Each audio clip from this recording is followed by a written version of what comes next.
Honor avoids those who seek it and finds those who shun it. Probably the most persistent person I know. Aggressive. Is visionary. Passionate. She's a force. I used to have fantasies about her. Oh yeah, she was a hot kid.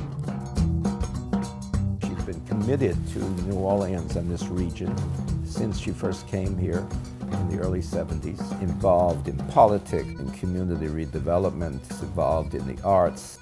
We artists, we are all about doing the sexy part of it, but a lot of times there's that little busy, detailed work that has to be done that most of us are not that interested in doing. Jeanne is the kind of person that'll just plow through it and get that kind of stuff done. I honestly think that if you look at every major project in the New Orleans art scene, you can almost trace it back to Jeanne.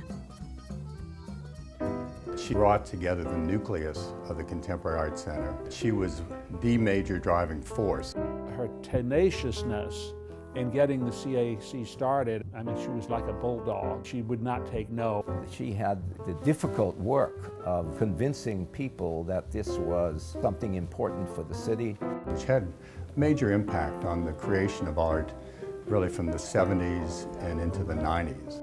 If you're in the creative arts and you haven't run across Jeanne Nathan, you've missed a dynamo. Some people need 25 things to keep them busy. She's always doing something. The art, the artist, the music. The Dewdrop Inn was an important cultural nexus point at the time it was put together by Jeanne Nathan. There was a dearth of places where musical congregations gathered. So the Dewdrop Inn series addressed a real important need there, and it actually brought people back to the warehouse district. Director of Public Relations for the World's Fair. How did you get into this originally? Well, I'm kind of a riverfront junkie, you might say. She's a thinker way before her time. What she was thinking, even then, 30 years ago, was that New Orleans, as an economic powerhouse. I put every ounce of energy I could into it, and I'm going to continue to do so because after the fair, this is going to continue to be used in ways similar.